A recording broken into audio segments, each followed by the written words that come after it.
புனித இரக்கத்தின் மாதா ஆலயம். இன்றைய நற்செய்தி.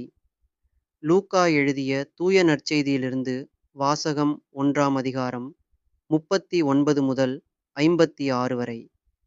அக்காலத்தில் மரியா புறப்பட்டு யூதேய மலை நாட்டிலுள்ள ஓர் ஊருக்கு விரைந்து சென்றார். அவர் செக்கரியாவின் வீட்டை அடைந்து எலிசபெத்தை வாழ்த்தினார். மரியாவின் வாழ்த்தை எலிசபெத்து கேட்டபொழுது அவர் வயிற்றில் இருந்த குழந்தை மகிழ்ச்சியால் துள்ளிற்று. எலிசபெத்து தூய ஆவியால் முற்றிலும் ஆட்கொள்ளப்பட்டார். அப்போது அவர் உரத்த குரலில், பெண்களுக்குள் நீர் ஆசி பெற்றவர், உம் வயிற்றில் வளரும் குழந்தையும் ஆசி பெற்றதே.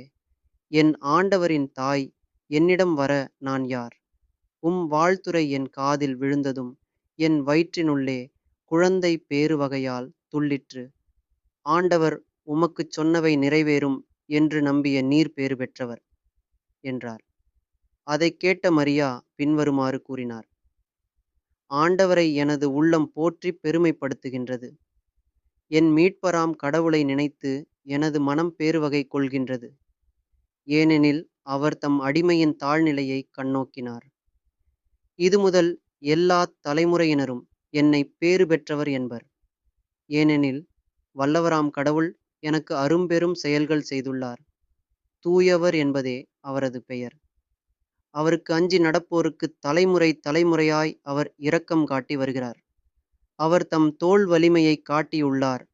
உள்ளத்தில் செருக்குடன் சிந்திப்போரைச் சிதறடித்து வருகிறார். வலியோரை அரியணையினின்று தூக்கி எறிந்துள்ளார். தாழ்நிலையில் இருப்போரை உயர்த்துகிறார். பசித்தோரை நலன்களால் நிரப்பியுள்ளார். செல்வரை வெறுங்கையராய் அனுப்பிவிடுகிறார். மூதாதையருக்கு உரைத்தபடியே அவர் ஆபிரகாமையும் அவர்தம் வழிமரபினரையும் என்றென்றும் இரக்கத்தோடு நினைவில் கொண்டுள்ளார். தம் ஊழியராகிய இஸ்ரேலுக்கு துணையாக இருந்து வருகிறார்.